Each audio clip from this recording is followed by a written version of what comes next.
चलिए, तो हम लोग क्या कर रहे थे, हम लोग मेटाफेज कर रहे थे।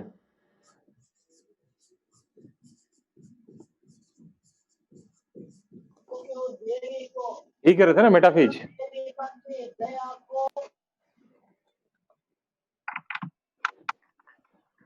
ना, तो मैंने आपको कुछ ऐसा डायग्राम बना के बताया था कि सारे क्रोमोसोम जो हैं, they arrange themselves at equatorial plate.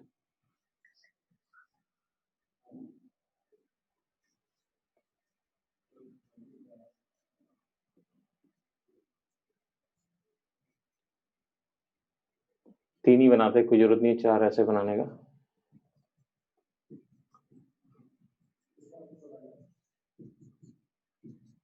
ऐसे उस दिन चार बनाया था ना, चलो चार ही बना लेते हैं। ऐसा कुछ डायग्राम बनाया था, ठीक है।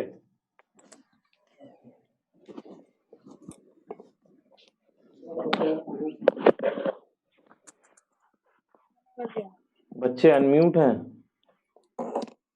एक सेकंड रुक जाओ। तो क्या फर्क पड़ता है, बच्चे अनम्यूट है तो भाई ना। तो ऐसा कुछ डायग्राम हमने बनाया था, ठीक है। और मैंने आपको इससे रिलेटेड सारा लिखवा भी दिया था कि कैसे, मतलब क्या होता है arrangement of chromosome, best stage. यहाँ पे एक चीज जो मैं मिस कर गया था, मतलब मिस नहीं कर गया था, टाइम खत्म हो गया था, वो ये है कि जब आप इस स्टेज पे सेल्स को देखेंगे तो व्हाट यू विल ऑब्जर्व कि यहाँ तीन टाइप के फाइबर होते हैं। एक फाइबर जो कि काइनेटोकोर से अटैच हो रहा है, ठीक है। दूसरा फाइबर जो होता है, it starts from one pole and ends at another pole, ठीक है। और एक फाइबर जो होता है, ठीक है, which starts at one pole and ends somewhere in the middle, मतलब किसी पोल पे जाके या किसी क्रोमोसोम से अटैच नहीं होता है, ठीक है। This type of fibre is observe. So एक ये जो रेड वाला फाइबर देख रहे हो, it starts from one pole and ends at another pole. इसको हम लोग कहते हैं कॉन्टिन्यूअस फाइबर, ओके। वो जो येलो वाला देख रहे हो जो कि काइनेटोकोर से अटैच हो रहा है, it is referred as chromosomal fibre. और तीसरा जो हमारा ब्लू वाला है, जो एक पोल से स्टार्ट होके दूसरे पोल तक नहीं पहुंच रहा है और कहीं भी काइनेटोकोर से अटैच नहीं हो रहा है, उसको हम लोग कहते हैं डिसकंटिन्यूअस फाइबर, ठीक है। So we have three different types of fibre here. Continuous fiber which starts from one pole which and ends at another pole. Chromosomal fiber which gets attached to kinetochore, and discontinuous fiber which starts at one pole but do not reaches another pole.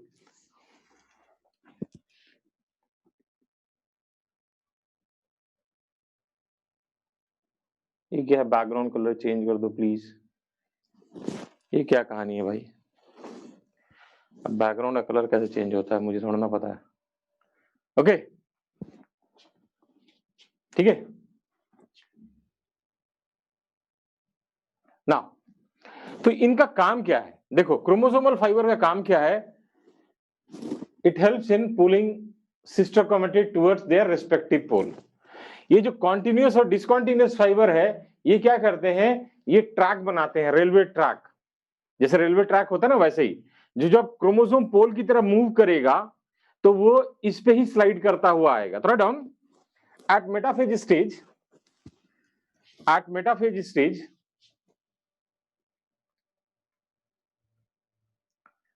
three different types of fibers are present.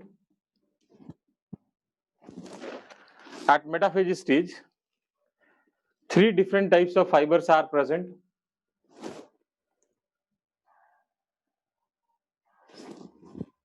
First,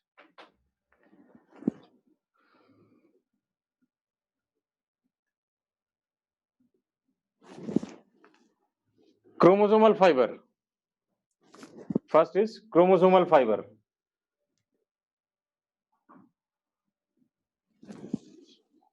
अच्छा आगे blue से नहीं लिखूंगा. First write down chromosomal fibre. It starts from one pole. It starts from one pole and gets attached to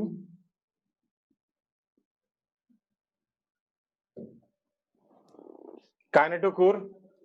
अब ठीक है.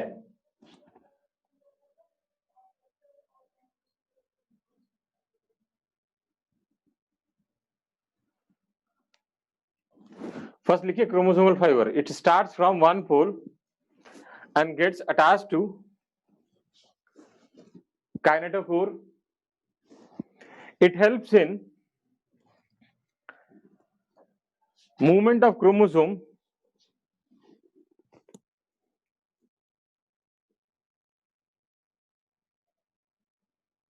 towards their respective pole. ठीक है. नेक्स्ट पॉइंट लिखिए continuous fiber. It starts from one pole. It starts from one pole and ends at another pole.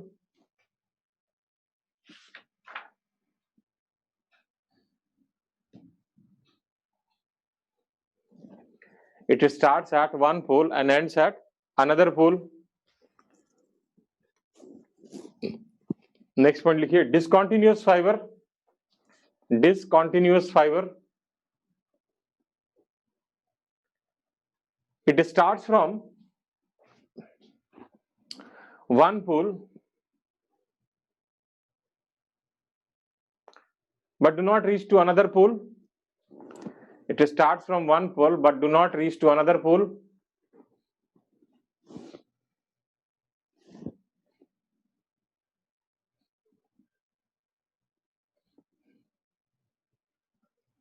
Next point लिखिए continuous and discontinuous fiber.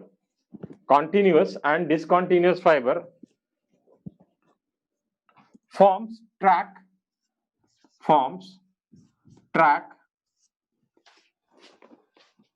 on which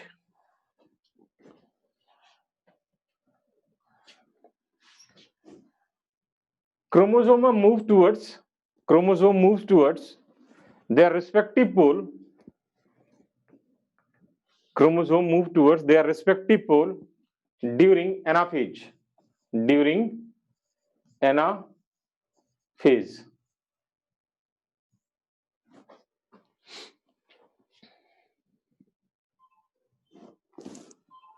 ठीक है. Chromosome move towards their respective pole during chromosomal fibre diagram में नहीं दिख रहा. ये chromosomal fibre है मेरे भाई. ये क्रोमोसोमल फाइबर है. ये लो.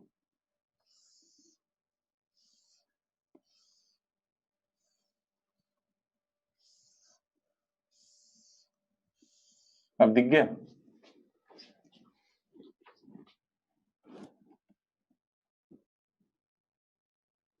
क्या रिपीट करूं भाई.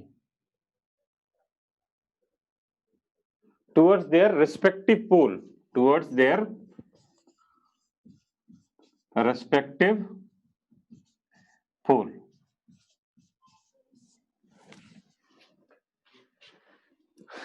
ठीक है. लिख लिया.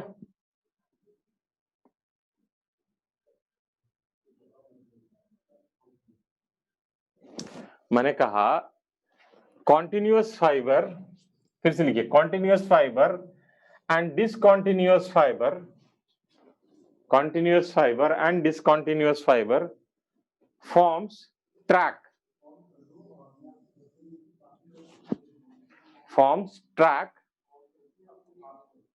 which helps in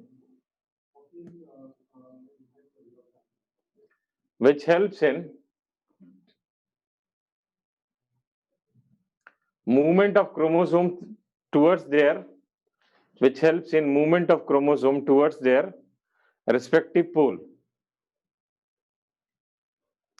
Which helps in movement of chromosome towards their respective pole. लिख लिया?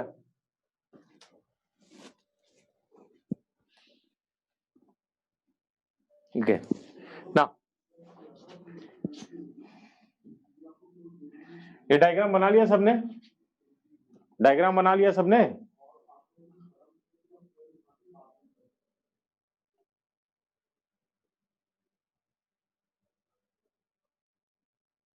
Okay, now next heading is anaphase. Next heading is anaphase. ठीक है, तो हमने जो अभी पढ़ा मेटाफेज, उसमें हमने क्या देखा कि ये जो क्रोमोसोम है they are arranged at equatorial plate. ठीक है,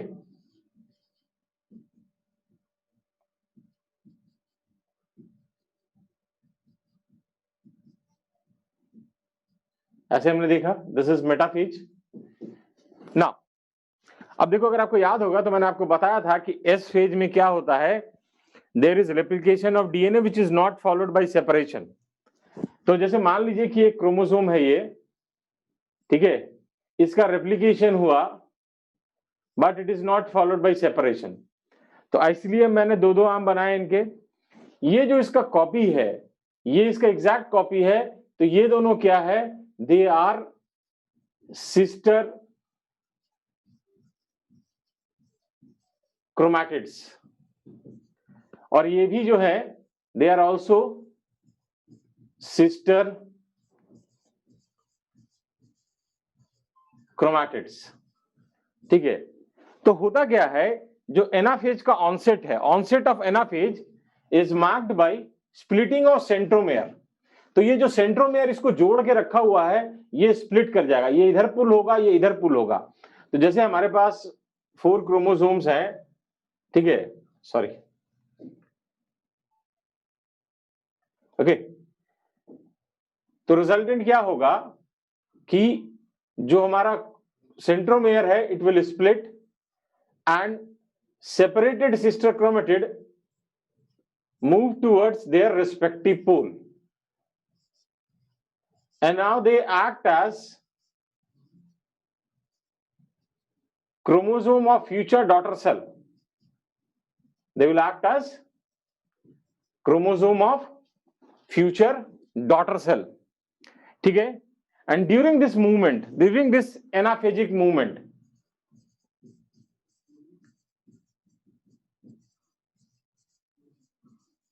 what you will observe, centromere is directed towards the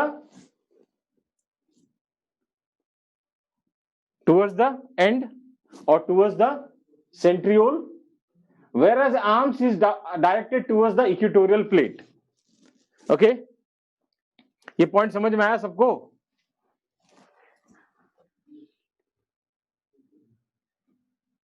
ये पॉइंट सबको समझ में आया जो मैंने कहा?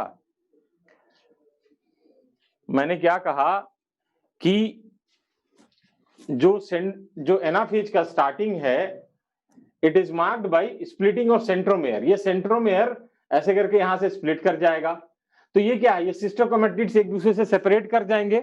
Now these sister chromatid will act as chromosome for future daughter cell, they will act as chromosome for future daughter cell. ठीक है, समझ में आया point? Now during this chromosomal movement, centromere जो है, ये जो सेंट्रोमेयर है, it is directed towards the pole. ये पोल है, दो पोल, तो उसके तरफ डायरेक्टेड होगा, and arms are directed towards the equatorial plate. ये हमारा इक्वेटोरियल प्लेट है, उधर ये डायरेक्टेड होगा। ठीक है, throw down onset of anaphase, onset of anaphase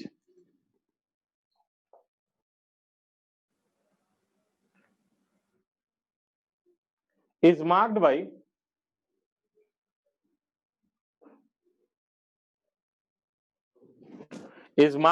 splitting of centromere, is marked by splitting of centromere As a result, sister chromatids,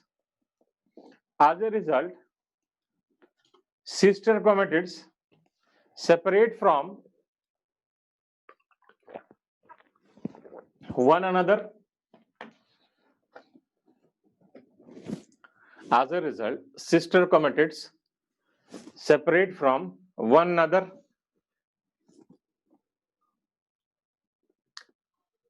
and now they are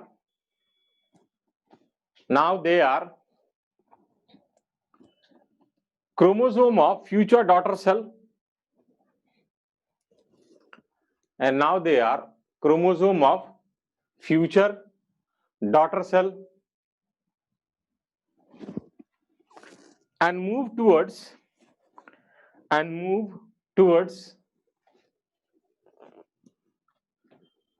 their respective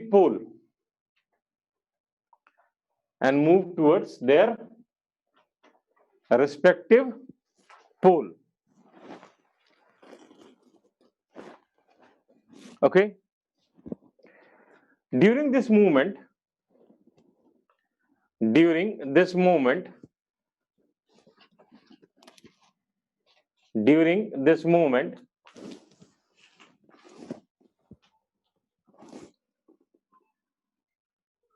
centromere is directed towards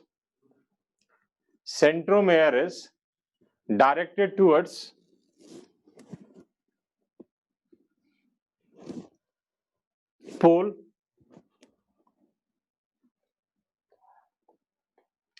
and arms of chromosome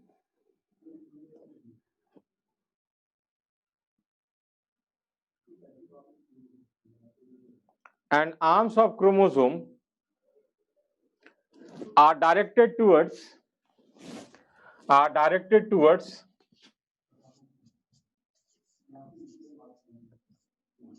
equatorial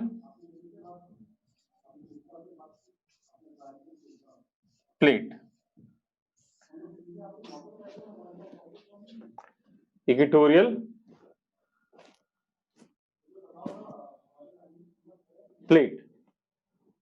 हाँ, doubt क्या है वासु, बताओ क्या doubt है?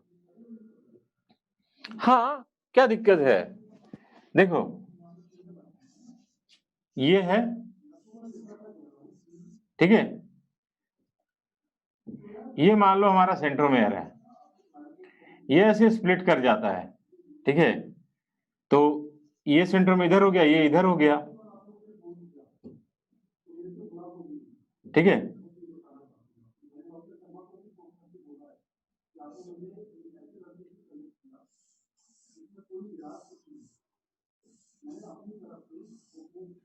ऐसे हो गया, ठीक है, तो अलग हो गया, क्या दिक्कत है?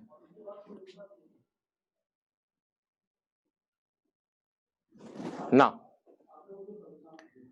अब देखो, अब यहाँ पे एक क्वेश्चन दिमाग में आता है कि देखो ये मेटाफेज था, ये एनाफेज है, तो ये ऐसे पुल हो रहा है, तो मतलब ऑब्वियस सा चीज है, ये जो स्पिंडल फाइबर हमारा है इसका लेंथ कम हो रहा है, ठीक है, ये जो स्पिंडल फाइबर है it is made up of tubulin protein,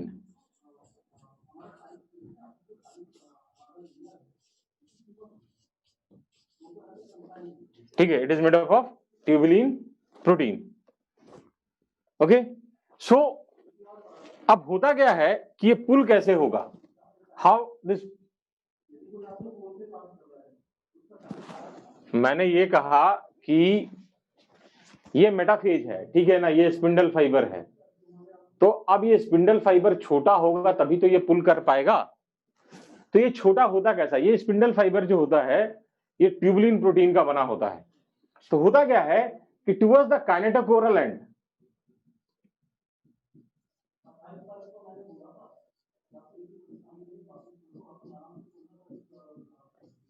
ये जो काइनेटोकोरल एंड है, here depolymerization of tubulin protein takes place, मतलब उधर से ट्यूबुलिन प्रोटीन हटना शुरू हो जाता है, जिसके कारण ये लेंथ जो है वो छोटा होता जाता है और ये पुल हो जाता है। Write down, shortening of spindle fibre, write down, shortening of spindle fiber takes place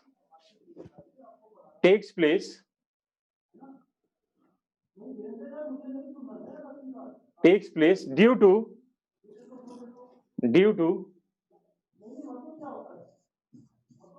depolymerization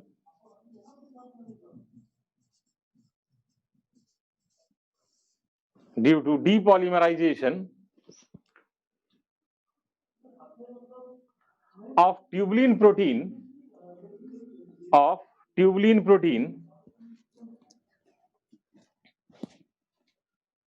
towards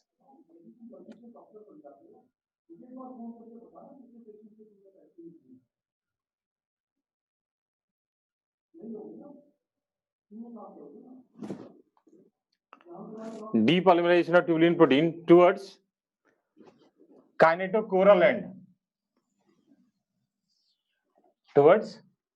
kinetochore end. ठीक है, लिख लिया सबने?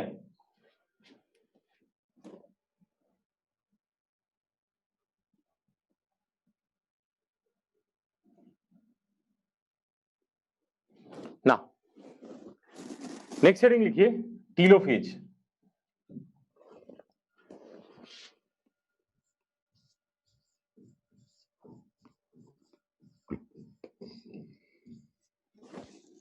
Next heading is telophage. Now, telophage जो होता है हमारा, it is last stage of mitosis. तो अब क्या होता है टीलोफेज में, ठीक है, जो क्रोमोसोम होता है, they reach to their respective pole, अपने respective pole में पहुंच गया. Now it will undergo decondensation. It will decondense and it will lose its identity as chromosome. Now it is chromatin fiber. Then nuclear envelope will reappear.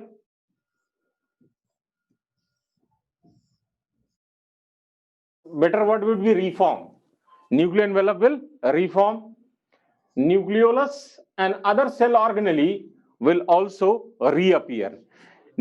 Nuclear envelope के लिए हम लोग word use करते हैं reform, क्योंकि वो disintegrate करता है, और ऑर्गेनेली और न्यूक्लियोलस जो है वो डिसअपियर होता है, तो उसके लिए वर्ड यूज करते हैं रीअपियर.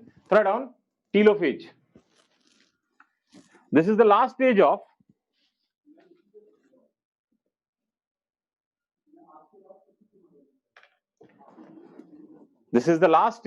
mitosis.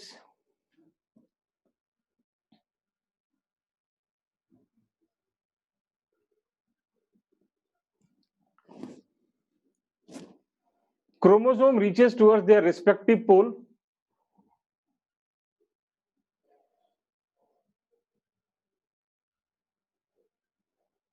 एनाफेज का डायग्राम नहीं बना, तो बना दूंगा, पहले इसको लिख लो. Chromosome reaches towards their respective pole, undergoes decondensation, respective pole,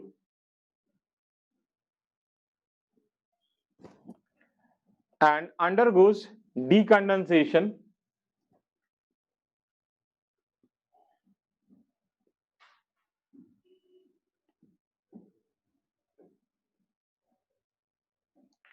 and loses their individuality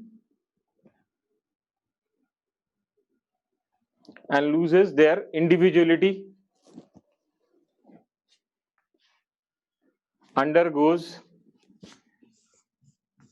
decondensation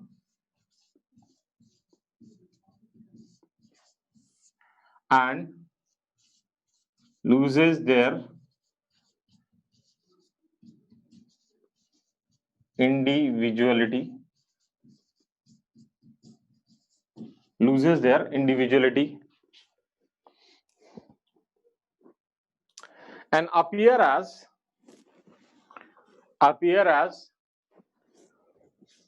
cluster of chromatin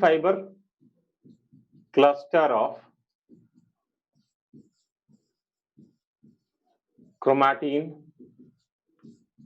fibre,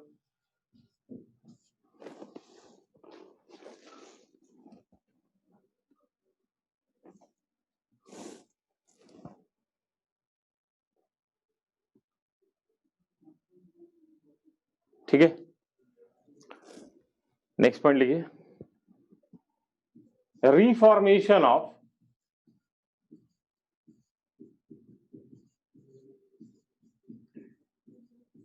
nuclear envelope takes place, reformation of nuclear envelope takes place, ठीक है। नेक्स्ट लिखिए, nucleolus and other cell organelles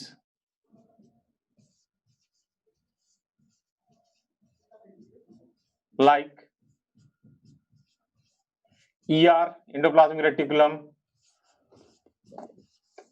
Golgi body, etc. reappears,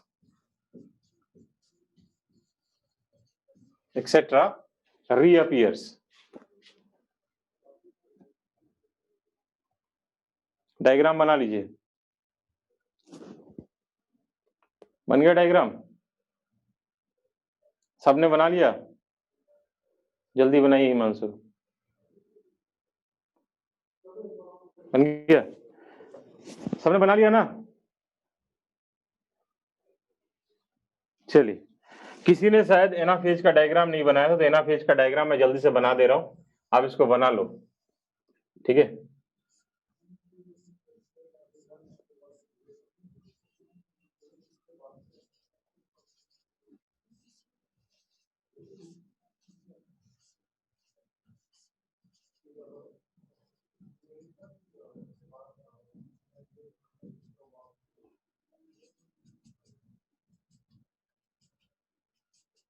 बना लीजिए इसको, diagram को।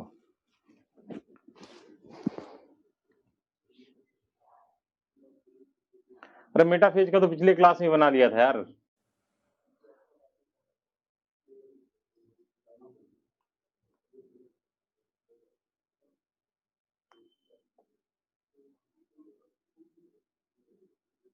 वाह कशिश, अरे telophase का तो भी आपने बनाया, उसके बाद ये एनाफेज का है, किसी का नहीं बना था एनाफेज का, तो मैंने बना दिया दोबारा।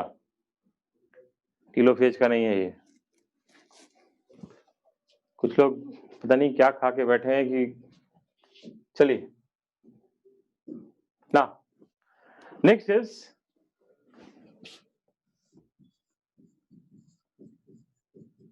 साइटोकाइनेसिस। तो अभी हमने कैरियोकाइनेसिस पढ़ा, और कैरियोकाइनेसिस में हमने, ठीक है, 4 स्टेजेस देखे, prophase, metaphase, anaphase and telophase. Okay, ना दूसरा स्टेज हमारा आता है, एम फेज का दूसरा पार्ट जो है cytokinesis, that is division of cytoplasm, ठीक है, डिवीजन ऑफ साइटोप्लाज्म। तो 2 मेथड है साइटोकाइनेसिस का, पहले इसको समझ लीजिएगा, फिर एक करके डिस्कस कर लेंगे। एक है हमारा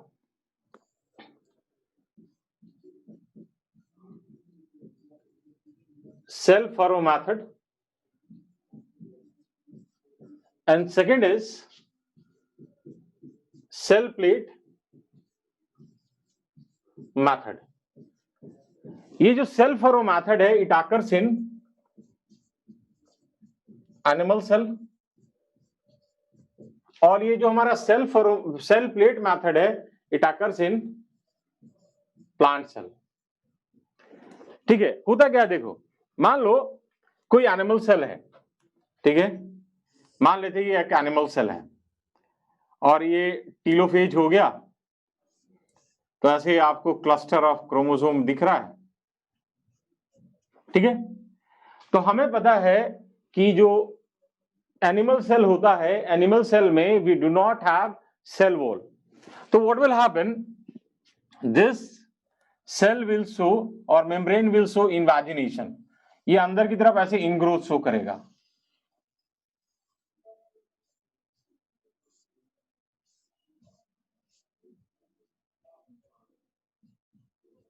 ठीक है, and finally this invagination will meet, and as a result it will divide into two daughter cell. This is two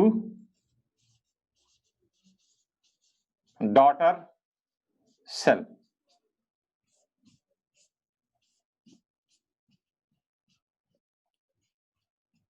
ठीक है, this is in case of animal cell. अगर मान लो हम प्लांट सेल को देखें, ठीक है, तो in case of plant cell this method is not possible, cell furrow method is not possible. Why cell furrow method is not possible? Because in case of plant cell we have rigid cell wall, so because of the presence of rigid cell wall invagination of membrane is not possible. अब मान लो हमारा कोई plant cell है, ठीक है, तो ये मान लेते हैं मेम्ब्रेन है और ये हमारा सेल वॉल है, ठीक है, this is your cell wall and this is your cell membrane, ठीक है, और ये हमारा जो सेल डिवाइड किया था। ओके, अब यहां पे वॉल होने के कारण, रिजिड सेल वॉल होने के कारण इनवेजिनेशन पॉसिबल नहीं है। तो how cytokinesis will take place? What happens जब स्पिंडल apparatus डिसइंटीग्रेट करता है टेलोफेज में, then there is production of tubulin fibre, क्योंकि स्पिंडल फाइबर जो है वो क्या है, ट्यूबुलिन प्रोटीन का बना है, तो स्पिंडल apparatus तो डिसइंटीग्रेट कर गया टेलोफेज में। Then what will happen, what you will observe कि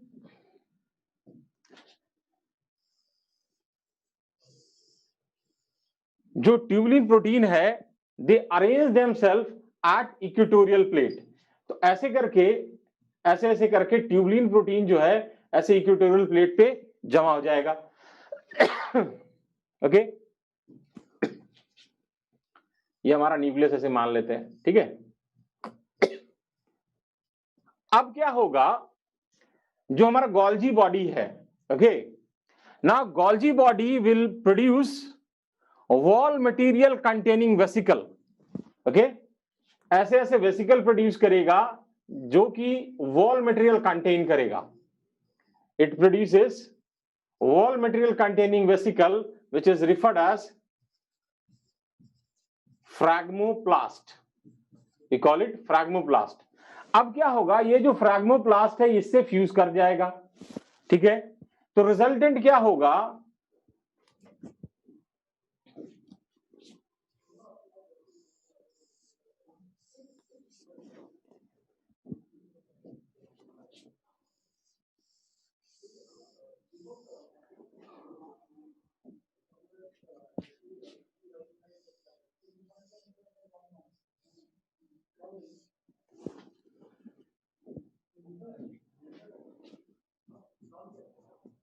ऐसा स्ट्रक्चर बन जाएगा। Okay, this is what, this is your cell plate which is nothing but middle lamella, ठीक है, और now this cell is divided into two daughter cell। Okay, तो हमारा complete हो गया साइटोकाइनेसिस। समझ में आई ये सबको?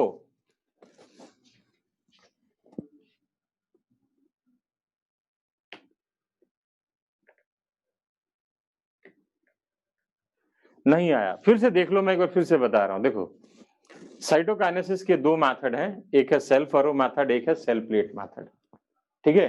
There are two method, cell plate method and cell furrow. Cell furrow method जो होता है वो एनिमल सेल में होता है, ठीक है।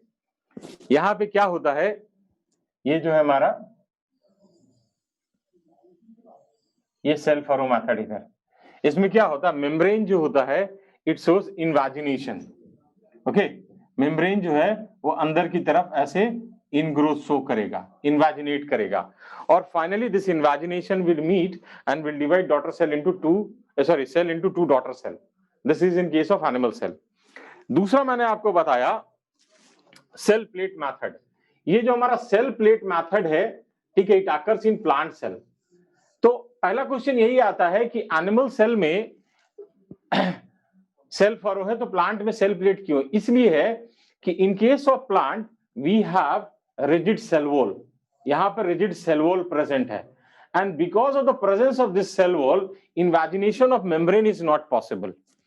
तो होता क्या है कि जो स्पिंडल apparatus डिसइंटीग्रेट करता है, उसके डिसइंटीग्रेशन से जो मटेरियल आता है, it arrange itself eight equatorial plate, and now Golgi body produces wall material containing vesicle. This is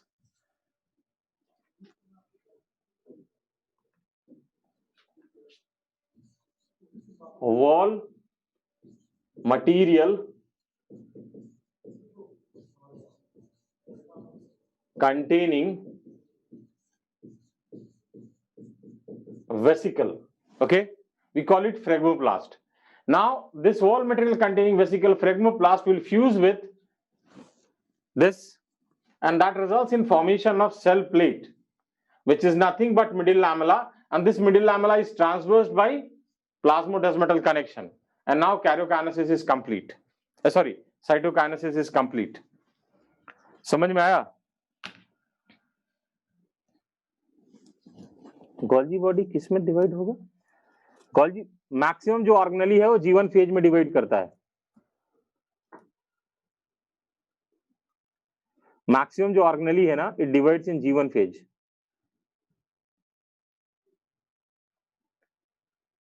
Okay. Now, write down cytokinesis. It is division of cytoplasm. It is division of cytoplasm.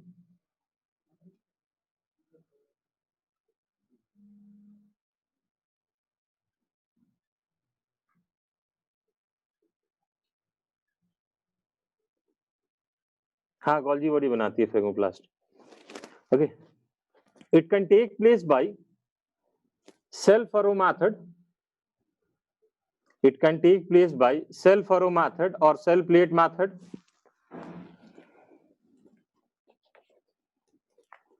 Cell plate method और cell furrow method. First write down cell furrow method.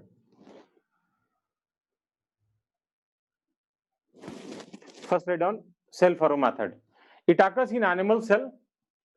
It occurs in animal cell. During this, cell membrane shows invagination. Cell membrane shows invagination.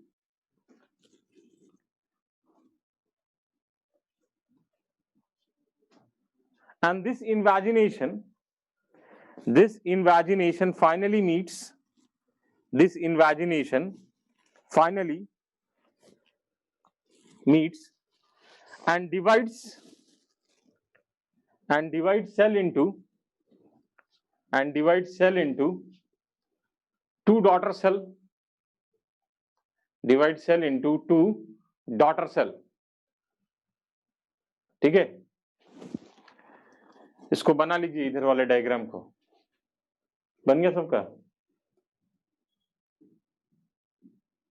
बना लीजिए.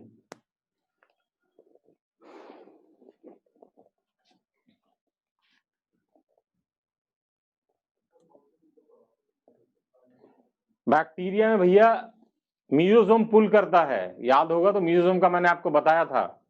Mesosome invagination बनाने में help करता है, वो पुल करता है. याद आया कुछ Vasu?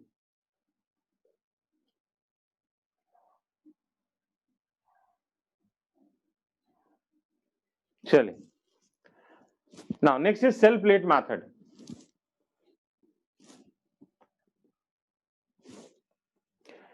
It takes place in case of plant cell. It takes place in case of plant cell.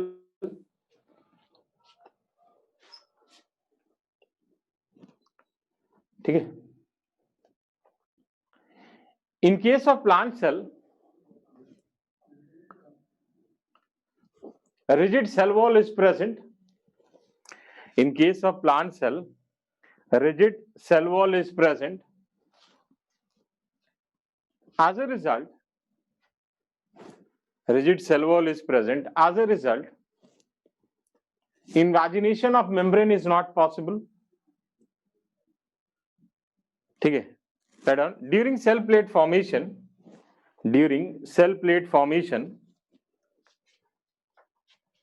remains of spindle apparatus during cell plate formation, remains of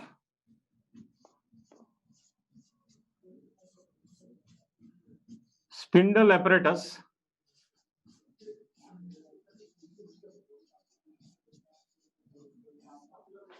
arrange themselves at equatorial plate, arrange themselves at equatorial plate,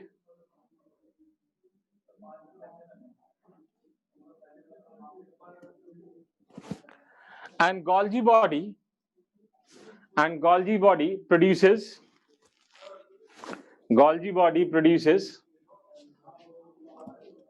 wall material containing vesicle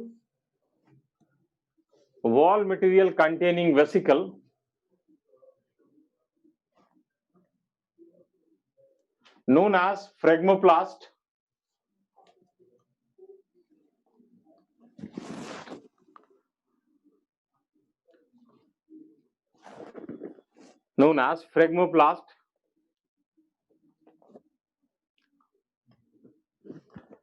which fuses with remains of spindle apparatus,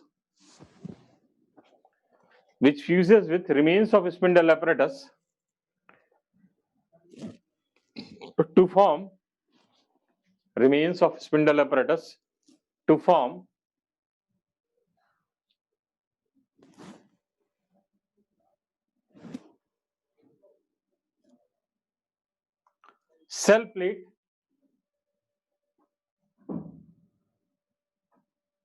cell plate, which is nothing but middle lamella,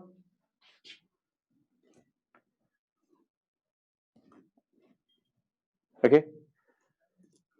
Next point लिखिए। Cell plate is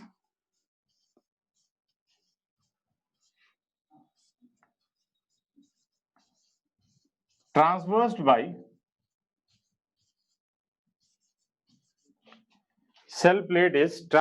by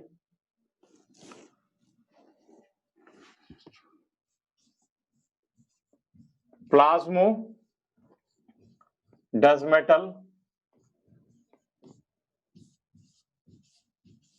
connection.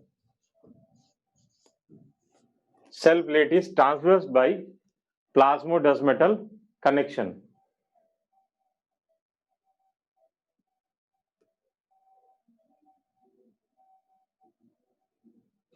ये जो connection है, ये जो opening है, that is plasmodesmata. Okay, इसको बना लीजिए जल्दी से diagram. Cell plate is, obviously plant cell तो अटैच ही रहते हैं ना मेरे भाई, मिडिल लैमेला होता है ना दो एडजेसेंट प्लांट सेल के बीच में।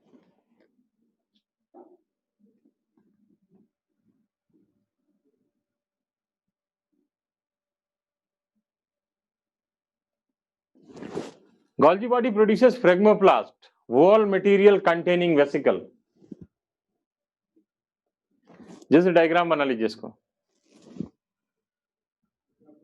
बन गया सबका?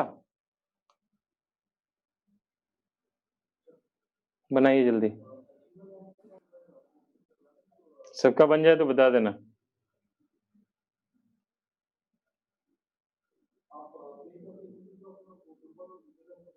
हो गया सबका?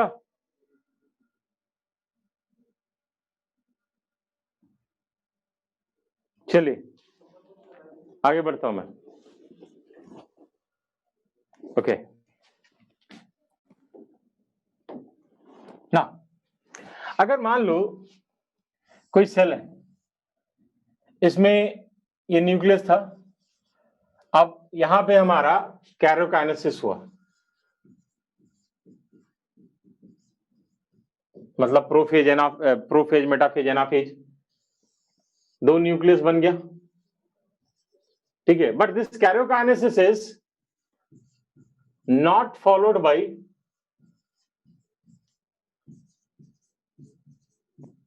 साइटोकाइनेसिस। तो क्या होगा, एक ही सेल के अंदर दो न्यूक्लियस होंगे, फिर मान लो हुआ कैरोकाइनेसिस, ठीक है, और 4 न्यूक्लियस बन गया, फिर कैरोकाइनेसिस हुआ, 8 न्यूक्लियस बन गया, हो सकता है, ऐसा होता है।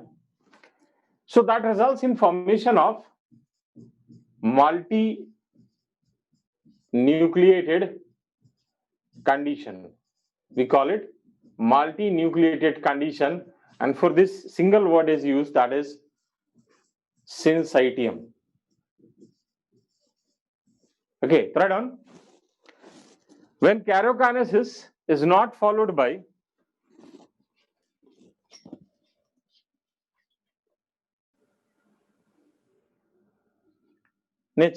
टेस्ट सेल तक आएगा, ये नहीं आ रहा है, सेल साइकिल सेल डिवीजन नहीं आ रहा है। When karyokinesis is not followed by cytokinesis, when karyokinesis is not followed by cytokinesis, it results in multinucleated condition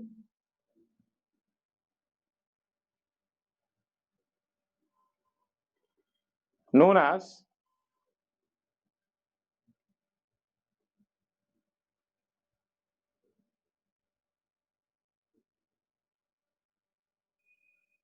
syncytium. For example, liquid endosperm of coconut, or in familiar term you can call it coconut water. जो आप नारियल पानी पीते हो वो multi nucleated condition है endosperm का, coconut water, liquid endosperm of coconut, और in simple term coconut water. Example इसका इट इज सिंसाइटियम। सिंसाइटियम के बाद मैंने एग्जांपल बताया लिक्विड एंडोस्पर्म ऑफ कोकोनट और कोकोनट वाटर।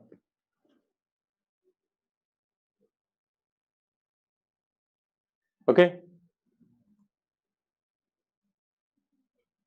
लिख लिया सबने?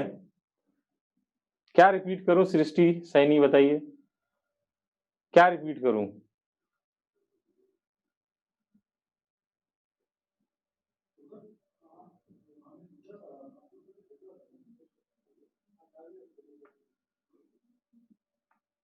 लिख लिया ना?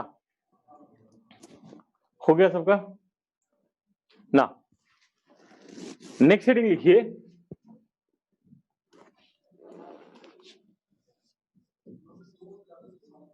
सिग्निफिकेंस ऑफ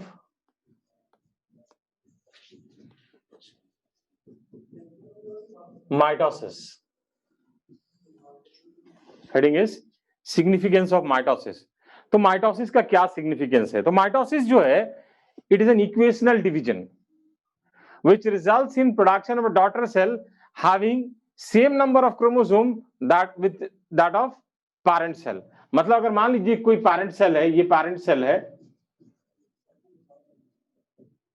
ठीक है, where 2n is equal to, मान लीजिए ह्यूमन सेल है, 2n is equal to 46, और इसमें माइटोसिस हुआ, तो जो दो डॉटर सेल बनेंगे, ठीक है, दोनों में 2n is equal to 46 रहेगा। That means it is similar to parent cell. Write down. Mitosis, first लिखिए, mitosis is equational division. Mitosis is equational division which results in production of two daughter cell,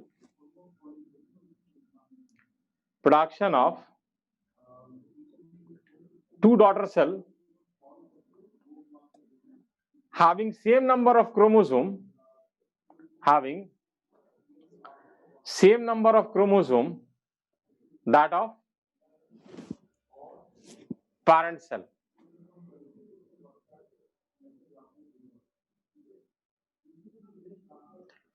ठीक है,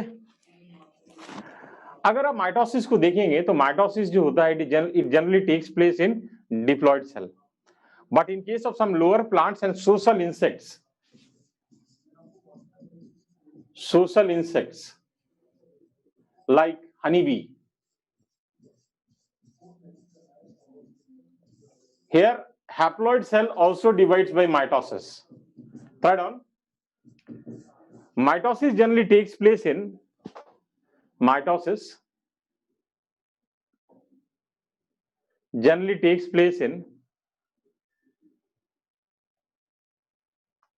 diploid cell. Mitosis generally takes place in diploid cell.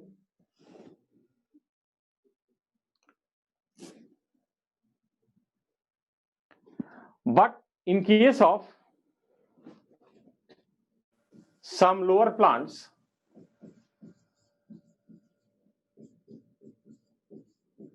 and social insects like honeybee, in case of some lower plant and social insect like honeybee,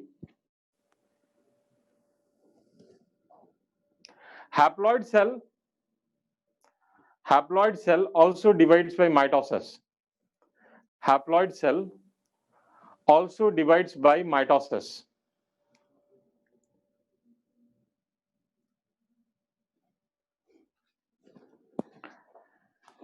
ठीक है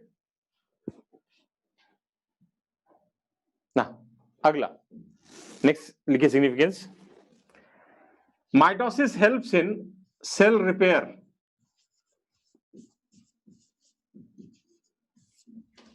mitosis helps in cell repair. अगर कहीं भी body में कहीं भी कुछ damage होता है कोई पार्ट, तो नया सेल जो ऐड होता है it is through mitosis. So mitosis helps in cell repair. Next लिखिए, mitosis helps in cell growth.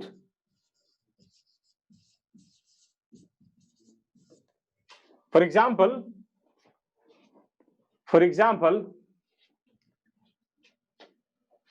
meristem adds new cells. For example, meristem add new cells through mitosis. जो meristematic activity होता है उसी कारण नए cell add होते हैं, और ये जो नए सेल ऐड हो रहे हैं मेरिस्टेम किससे डिवाइड करेगा? Through mitosis. ठीक है ना,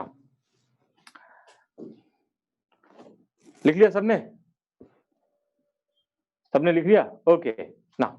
नेक्स्ट, जो सबसे इंपॉर्टेंट कंट्रीब्यूशन है माइटोसिस का, ठीक है, एग्जाम पॉइंट ऑफ व्यू से, ऐसे तो सारे इंपॉर्टेंट है, एग्जाम पॉइंट से क्वेश्चन आया हुआ और आगे भी आएगा, that is mitosis helps in restoring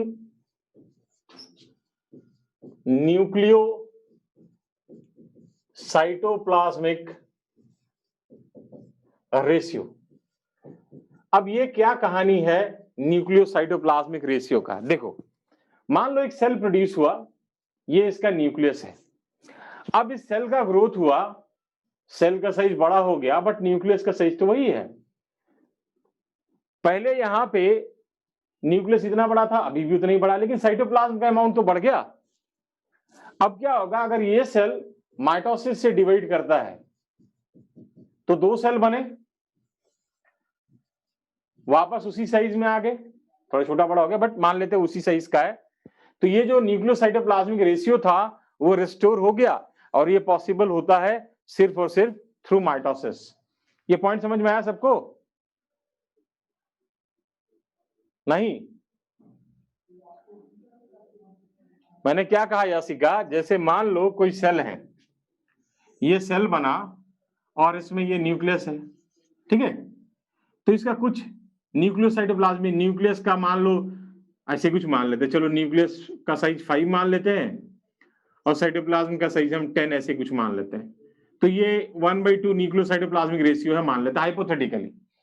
अब क्या हुआ कि सेल का साइज बड़ा हो गया,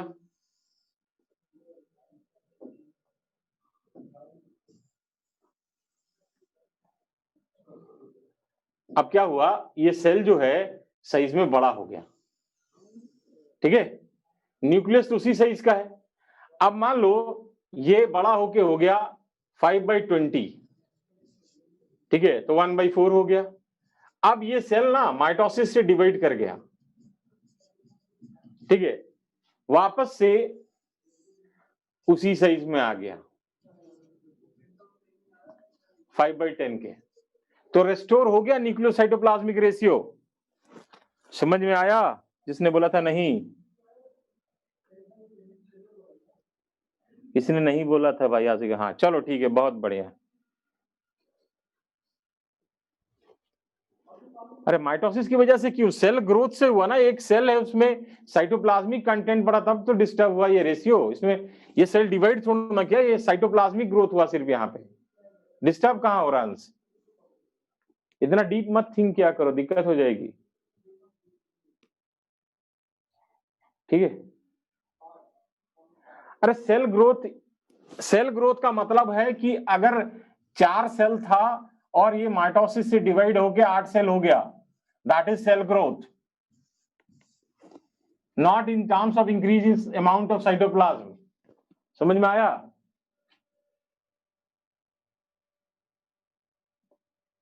चलिए right on. one of the important function of mitosis is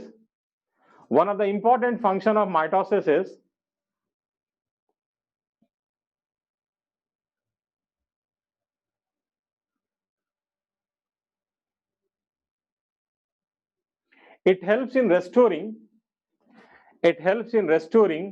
nucleocytoplasmic ratio.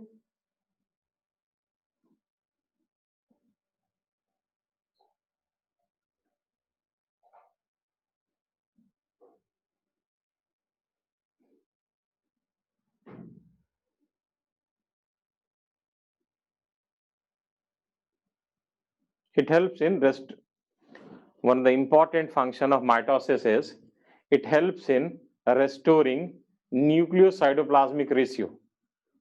Nucleocytoplasmic ratio.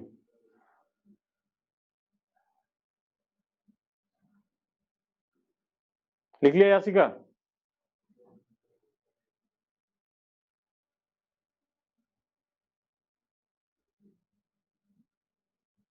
Okay चलिए, तो we are through with mitosis. Next heading लिखिए meiosis. Now what is meiosis? तो मियोसिस जो है it is a reduction division. Meiosis is reduction division which results in production of 4 daughter cell having half the number of chromosome with respect to parent cell। तो अब ये होता कहां पे है? ठीक है, तो मियोसिस जो होता है it takes place at the time of sexual reproduction during gamete formation। ठीक है, तो gamete formation के मतलब ये sexually reproducing organism में होगा। जब आप मियोसिस को देखेंगे तो what you will observe in meiosis, karyokinesis and cytokinesis takes place twice, but replication of DNA takes place only once। मतलब न्यूक्लियर डिवीजन और साइटोप्लाज्मिक डिवीजन 2 बार होगा, बट डीएनए का रेप्लिकेशन सिर्फ 1 बार होगा। ठीक है, जो मियोसिस 1 है it starts after the replication of DNA at S phase. जब सिस्टोक्रोमैटिड बन जाएगा तो उसके बाद ही होगा। ठीक है, during meiosis there is pairing of homologous chromosome. अब ये क्या बला है होमोलोगस क्रोमोसोम?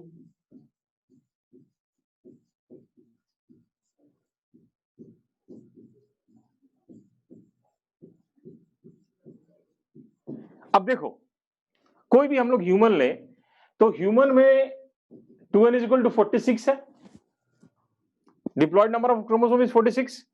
इस 46 में 23 जो है मदर साइड से आया है और 23 फादर साइड से आया है। So this is from female side and this is from male side.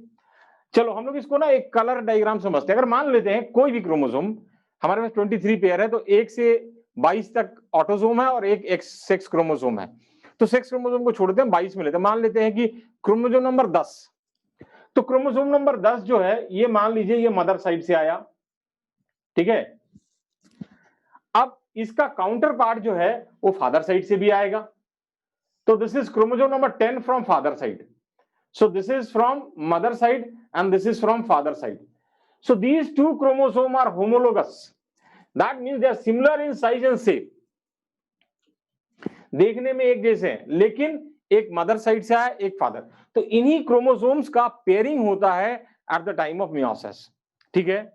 अब देखो, अगर ये पेयरिंग हुआ, अगर एस फेज में ये क्रोमोसोम गया, अब मान लीजिए कि एस फेज में गया ये क्रोमोसोम होमोलोगस पेयर, तो ये अपना कॉपी बनाएगा और हमें पता है कि replication is not followed by separation और DNA replication is not followed by separation, तो ऐसा कुछ पेयरिंग हमें दिखेगा, ऐसा कुछ पेयरिंग दिखेगा।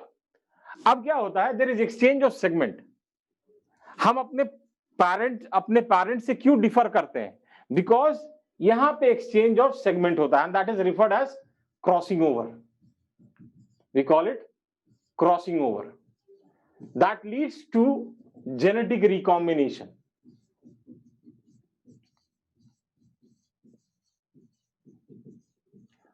अगर ये नहीं होता क्रॉसिंग ओवर, ठीक है, तो हम लोग एग्जैक्ट रेप्लिका होते अपने पेरेंट के, जैसे हमारे पेरेंट वैसे ही हम, तो ऐसा तो है नहीं।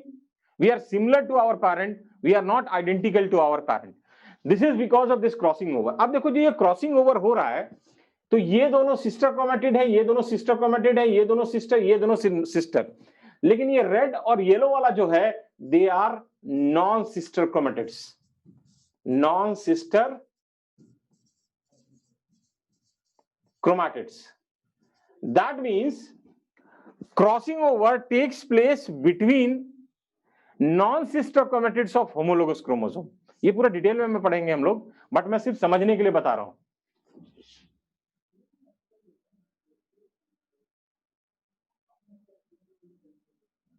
अरे स्लाइड में क्या था यार, स्लाइड में ऐसा कुछ था ही नहीं जो तुम्हें बनाना था। मैंने बोला कि न्यूक्लियोसाइटोप्लाज्मिक रेशियो रिस्टोर करने में हेल्प करता है। ये एक सेल है, ये बड़ा हो गया और फिर ये डिवाइड करके 2 सेल बना दिया, हो गया न्यूक्लियोसाइटोप्लाज्मिक रेशियो रिस्टोर।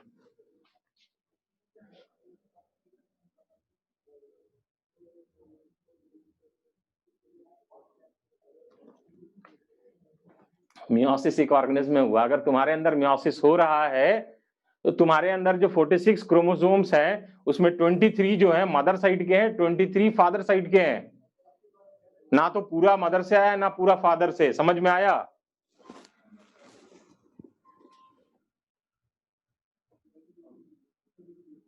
वासु समझ में आया? अच्छा, ओके। तो ये मियोसिस हम लोग नेक्स्ट क्लास में करेंगे, ठीक है। शुरू से फिर से मैं तो बस ऐसे बैकग्राउंड बता रहा था आपको, ठीक है। तो इसको हम लोग नेक्स्ट क्लास में करेंगे। नेक्स्ट क्लास में मियोसिस का प्रोफेज 1 ही खत्म होगा, क्योंकि बड़ा है, वो बहुत इंपॉर्टेंट है। तो कोशिश करेंगे नेक्स्ट क्लास में अगला या उसके अगले क्लास में चैप्टर खत्म हो जाएगा, ठीक है। Thank you.